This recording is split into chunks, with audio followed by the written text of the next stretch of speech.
Welcome to the Slop Farm. Enjoy the video.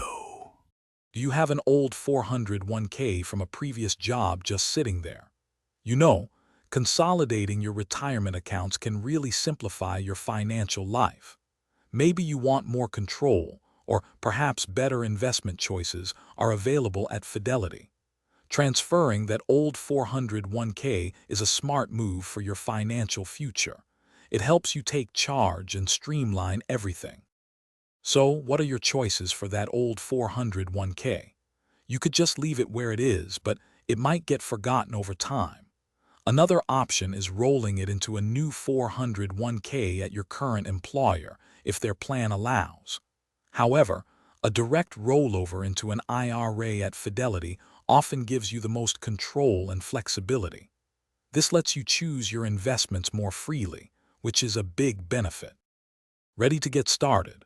Your first step is to open a rollover IRA or a Roth IRA account with Fidelity if you don't have one already.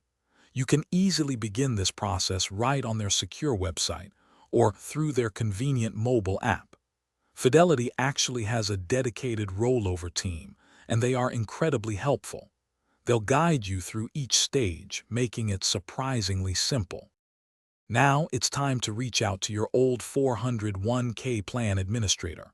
When you contact them, clearly state that you want a direct rollover of your funds. It's crucial to use the term direct rollover to avoid any accidental tax penalties or withholdings. Also, confirm your exact account balance and ask about any specific forms or procedures they require.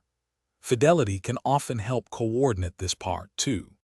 After your old provider processes the request, they'll usually mail a check directly to you.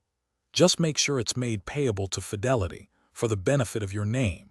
It's really important to deposit that check into your new Fidelity Rollover IRA account as quickly as possible, usually within 60 days.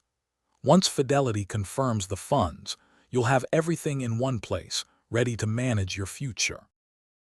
Thanks for watching. Consider subscribing if we helped you today.